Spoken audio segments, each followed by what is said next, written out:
News just coming in, a major statement by the Pakistani High Commissioner in India, Abdul Basit, while congratulating the BJP as well as Narendra Modi for successful elections. Basit said that Pakistan still had to decide whether to bury the hatchet or be at daggers drawn. Significant statement coming in from the Pakistani High Commissioner in India. Basit said while peace is in mutual interest of both the countries, past could not be forgotten. Our correspondent Kamal now joins you on the phone line. Kamal, should we really be reading through and between the lines as far as Abdul Basit's statement is concerned? Because he seems to be signalling and indicating that the ball is in Narendra Modi's court, but rather a tough statement coming in from the Pakistani High Commission in India there. Well, almost unexpected, very bold statement coming in from Abdul Basit. In fact, the interaction has just got over. He's clearly indicated that both the countries need to really bury the hatchet and really decide what they want to do. He said the past cannot be forgotten, but then they can deal with it. It's time that both the countries take a tough decision and make some certain calls. He's obviously referring to both Jammu and Kashmir and terrorism, the issues which are dealing with both the countries. We also spoke about many other issues which included Dawood and also about terrorism, state terrorism sponsored by Pakistan, to which he gave a reply that the country is facing a lot of terrorism. In fact, Pakistan is a victim of terrorism. There cannot be any preconditions to talks with India and Pakistan. So in that sense, he seems to agree that both the countries need to have a step forward. This is a forward-looking statement that he's really given, but we'll really have to see how both Narendra Modi and the BJP government react to foreign policy, whether there's going to be any change of stance. We also said that before the elections took place, during the campaigning part, Narendra Modi raised that issue of Hemraj, the issue of beheadings at LOC, again also talking about state-sponsored terrorism, a lot of infiltration which was taking place in Jammu and Kashmir, to which he really replied that these were incidents which were really blown out of proportion. That if there is certain peace at LOC, it is because both the countries respect that sort of calm. Peace is mutually beneficial to both the countries. So he gave a lot of specific statements, but we'll really have to see whether there is a deeper meaning to it, whether Pakistan really means business when they're talking about peace. We've seen earlier whether it was the meeting of Nawaz Sharif and about Mr. Vajpayee, after which Kargil happened. So can that mistrust be put behind? These are some of the questions both the leaders of the country will really have to answer. But they've started on a good note. Nawaz Sharif congratulating Narendra Modi, inviting him over to Pakistan. But we'll really have to see whether when they sit down face to face, whether they'll really mean business, whether peace will really mean something to both the countries, and can they really put the past behind them? Kamal, do stay with me. We also have National Affairs Editor Javed Ansari joining me on the phone line. Javed, what do we make of this statement? Abdul Basit has said that Pakistan still had to decide whether to bury the hatchet or to be at daggers drawn. How do we interpret this tough statement coming in from Abdul Basit, and what does this mean for Narendra Modi as well as India-Pakistan? No, I'm not so sure if he said whether Pakistan has to decide or whether both India and Pakistan have to decide whether they'll bury the hatchet and move forward or be at daggers drawn. But for that to happen, for any kind of approachment to happen, there also has to be a commitment, and commitment has to be from Pakistan's side that never be a terrorist attack emanating from Pakistan against India, and that anti-Indian elements in Pakistan will be kept tightly under the leash, because Pakistan has shown in the past, only briefly, during General Musharraf's regime, when he gave us a commitment in 2004 that they will turn the tap off for terrorism, and for that brief period we did. But India has in the past often taken Pakistan by its word, trusted us, and we've had a parliament attack, we've had Mumbai, and we are living with the consequences. So mere words in India and Pakistan will not do. These kind of words have been, echoed in the past as well. These words need to be backed up by concrete action on the ground. What's also interesting, Javed, is it's two voices coming out of the same country, because you had the Pakistan Prime Minister even invite Narendra Modi to Pakistan, and just a few days later you have Abdul Basit making this statement. Yes, look, as far as inviting is concerned, these are niceties which all leaders extend to their counterparts, especially when a new government or a new Prime Minister is sworn in.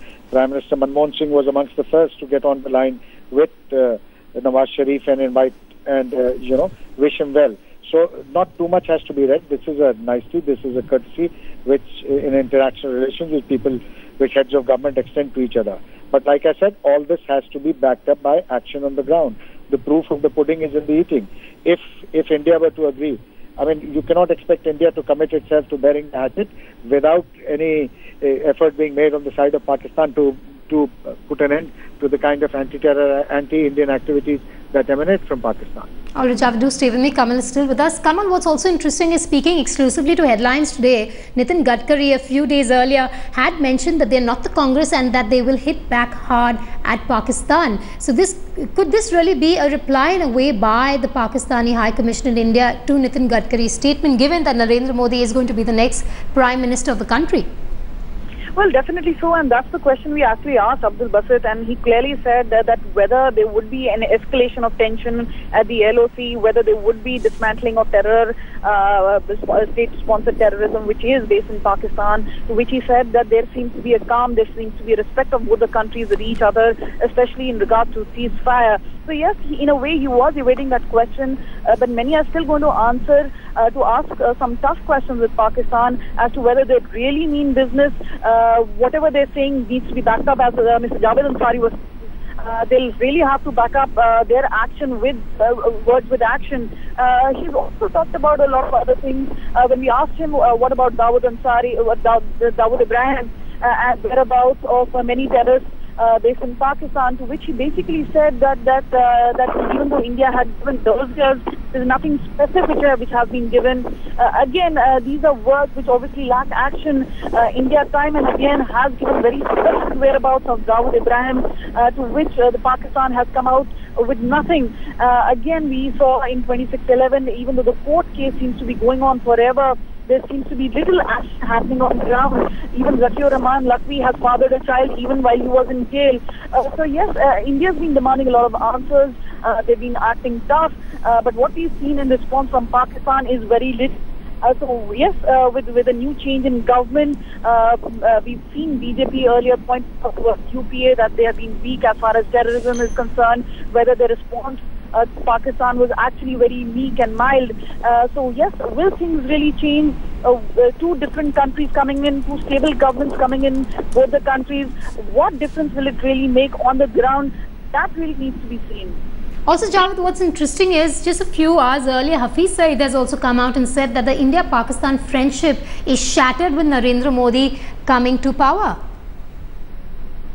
Mr. Hafiz Saeed was very conciliatory towards India when Mr. Narendra Modi was not in the Prime Minister of India.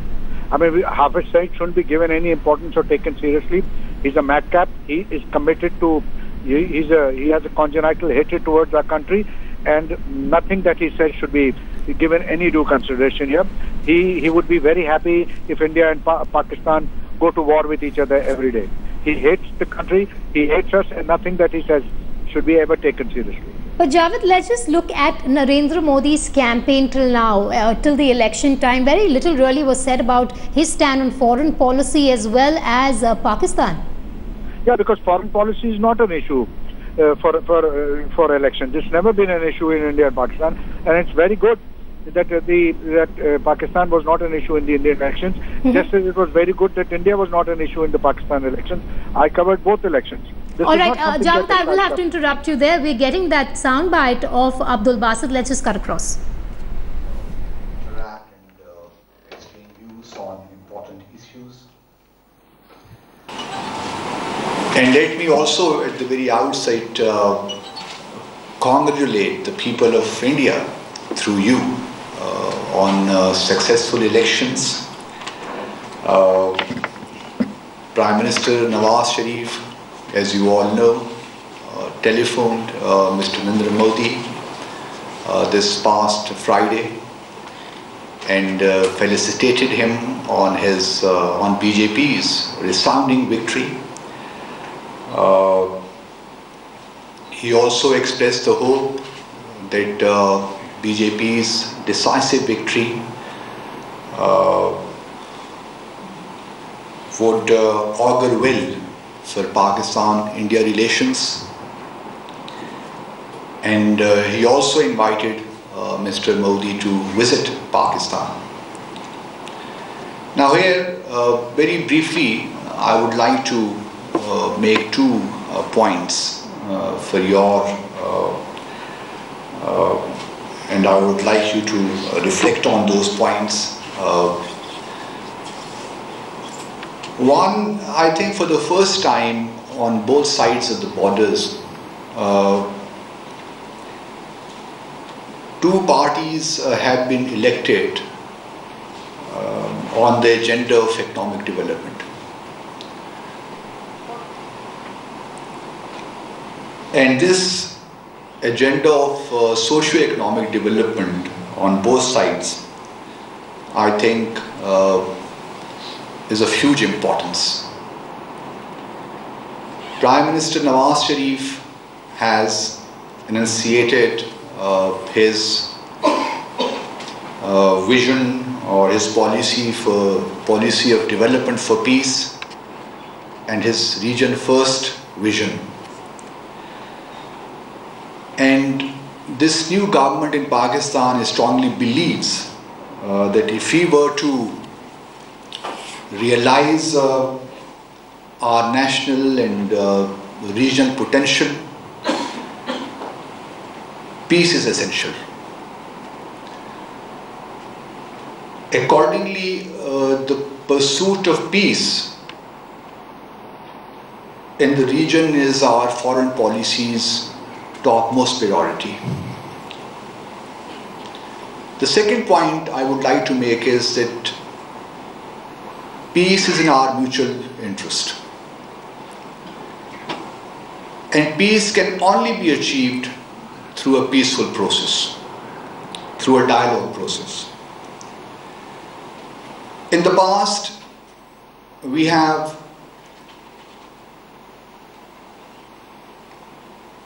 seen that the preconditions did not work, nor will they work in future. Now it is for us to decide once and for all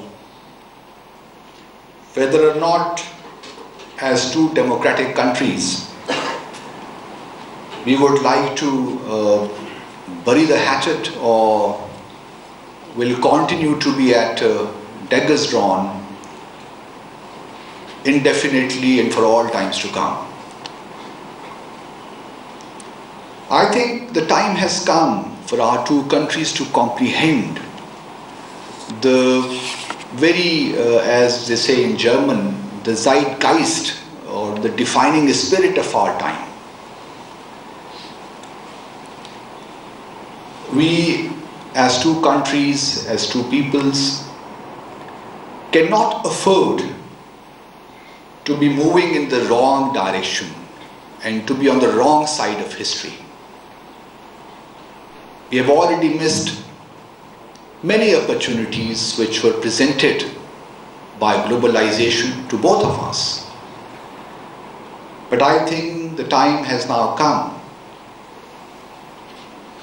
to create a new bilateral narrative denuded of acrimony and hostility.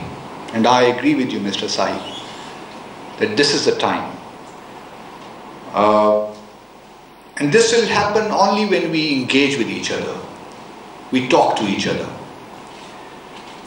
And talk to each other comprehensively, meaningfully, and on the basis of mutual interest and reciprocity. And in order to promote this, we count on you, count on the media on both sides, to promote peace rather than create an atmosphere where the stereotypes are solidified. We need to move beyond that environment of congealing negativity in our bilateral discourse. So let me conclude here. I'm sorry I have not been able to give you any news, but let me conclude with a Swedish proverb which says that if you wish to sing a song, you will always find a song. Now let us start writing a song, and I'm sure the time will come when we together will be able to sing a song of peace and prosperity and happiness. And I can tell you that the government of Pakistan is willing to go all out in the pursuit of this development agenda. And I, as Pakistan High Commissioner, am confident that the incoming government in New Delhi shares our aspirations. Now, as a footnote, may I also do some publicity. Under the Pakistan High Commission lecture series, we will have the second talk on 5th of June at 4 p.m. The talk will be by Mr. Pran Neville. He will talk on India-Pakistan musical journey. So I, taking this advantage, benefit of this meeting, invite you all to join us on the 5th of June at the High Commission at 4 p.m. So thank you very much for giving us this opportunity, and I would once again like to thank the Indian Press Club, and particularly its leadership, President Mr. Sahib, for visiting us at the High Commission and giving us this opportunity to host you. That was Pakistan High Commissioner in India, Abdul Basit, speaking with the media. We have Maha Siddiqui now joining us on the phone line. Maha, what we just heard was Pakistan making all the right noises as far as their intentions with the Modi government is concerned, but clearly also at the same time putting the ball in Narendra Modi's court. Well, it is a very old tactic that Pakistan usually uses, and this time, because there has been a change in government, Pakistan is doing very much the same, that is putting the ball in India's court.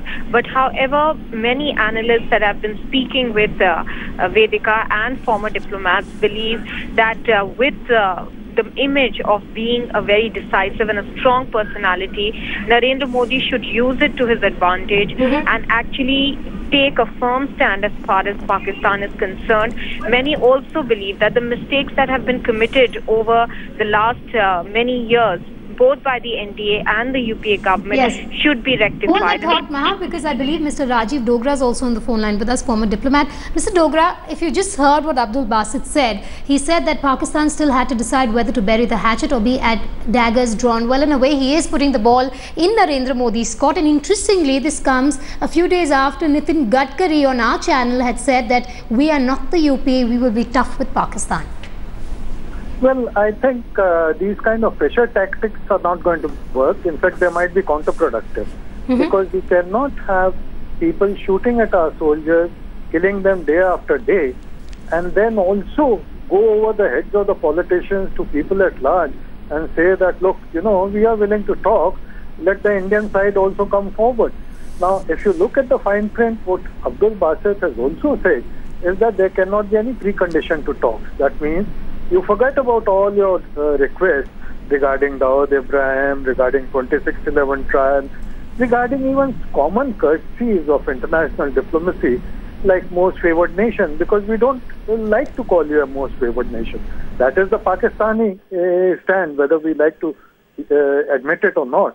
The fact is that the most favored nation translates into Sabse Pasindanda Mulk. And in Urdu, no one wants to call India Sabse Pasindanda Mulk. So, if you cannot have even the basic courtesies, then what is the point of going to the press and saying that Pakistan is prepared to talk? In fact, Pakistan is prepared to talk on its terms, not on the desire that India may want to express. That is the big difference. And I think I find this hurry to go on this talks agenda a little surprising because Modi has not even settled down. He has not even gone into the Prime Minister's office. He has not even been sworn in. So why is Pakistan pushing it in such a ugly haste? What is their agenda behind it? And why can't they control their terrorists and army men for killing our soldiers? So, Mr. Dogra, if I could just interrupt there, what you're trying to say in a way is Pakistan is once again reading from that script of theirs where they're making all the right noises as far as their intentions are concerned. Well, exactly. I mean, Pakistan, if it is sincere, then it should not say that there will be no preconditions. It should in fact say that, look, we are sorry, Dawood Ibrahim is very much in Karachi and we are going to send him by the next flight. That is the first sign of our sincerity. Second, we will not print any fake currency and push it to India. Third, we will not push drugs into Punjab, which has destroyed an entire generation of Indian youth.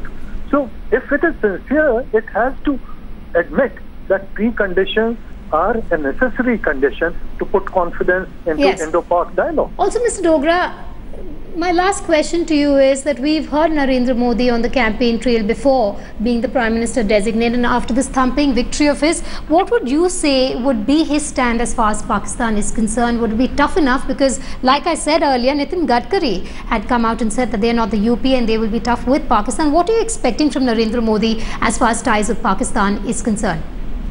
Well, I think firstly, anyone who thinks that there will be muscular policy and there will be tough policy is not talking of foreign policy, because in foreign policy there are no wrestling matches. In foreign policy there has to be well considered steps, and Mr. Narendra Modi, my reading is that he is not going to be rushed into any action the first day that he takes over as Prime Minister. He will be taking every step in a very well considered manner, whether it is to respond to Pakistan or to negotiate with country X or country Y, whatever it is.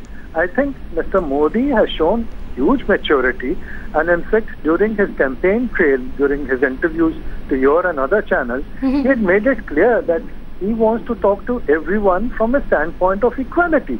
So, which is a perfectly valid statement for a leader to say. All right, I also have Hamza Amir joining me on the phone line. Hamza, what is the sentiment on the ground as far as Pakistan is concerned? You're in Islamabad. What are you hearing? Because it seems that Pakistan is already speaking in two voices ahead of Narendra Modi being sworn in as the Prime Minister of India. Well, yes, you're right when it comes to, say, having two voices, because Pakistan has had to have a policy statement. I think what Abdul Basit has actually carried as a message from Pakistan to India is a policy statement that has to stay on as per the foreign policy of Pakistan for other countries. But inside Pakistan, it's an entirely different story. We've got people out having conferences, having seminars.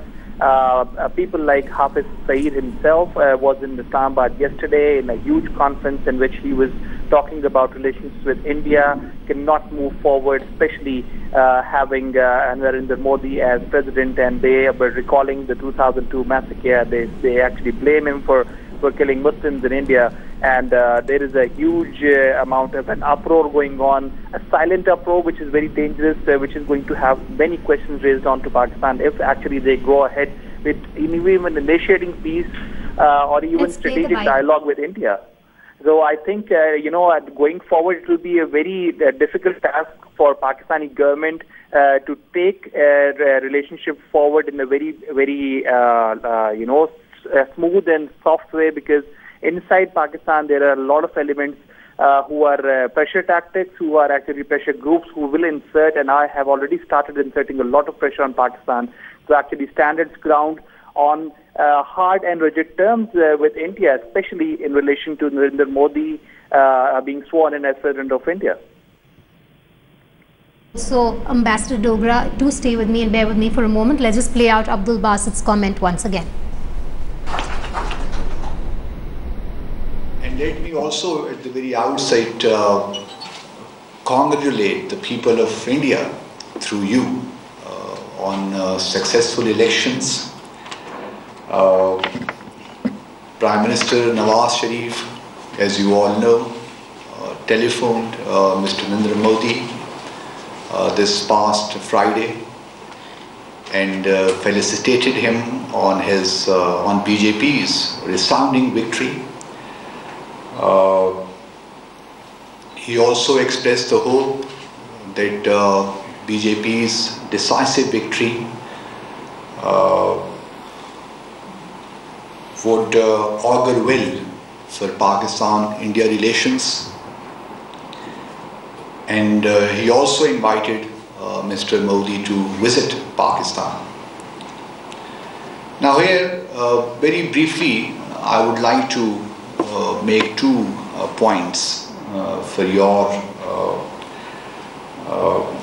and I would like you to reflect on those points. One, I think for the first time on both sides of the borders,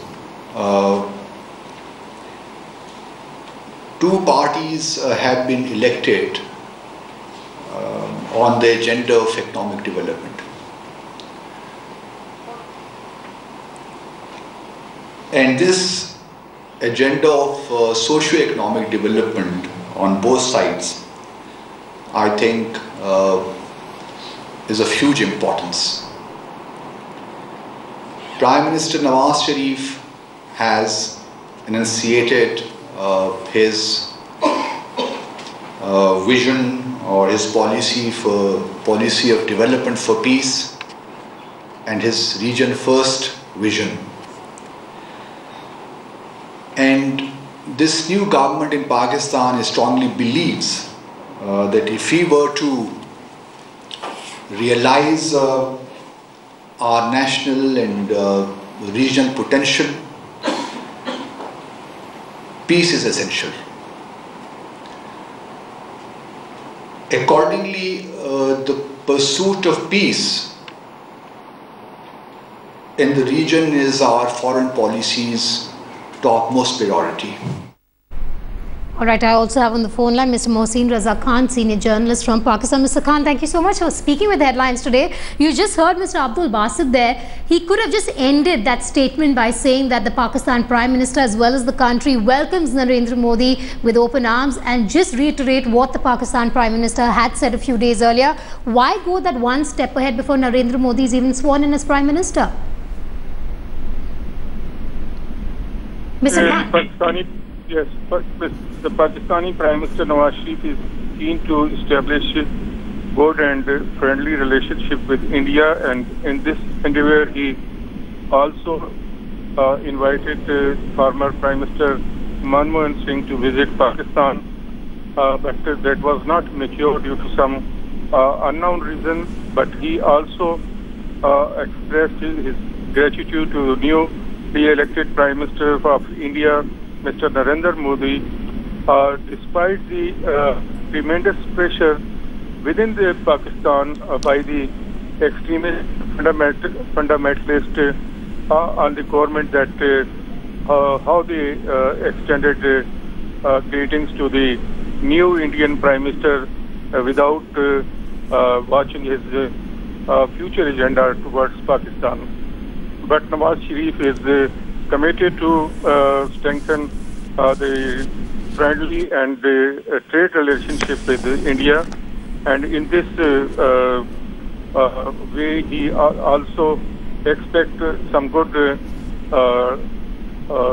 things from Indian new government. All right, Mr. Khan, thank you so much for joining us on the phone line. That was Abdul Basit that we brought to you. His statement, well, how do we read into it is the big question. We'll wait for the BJP to react, especially BJP leaders like Nitin Gadkari, who in the recent past have explained the stand of their parties.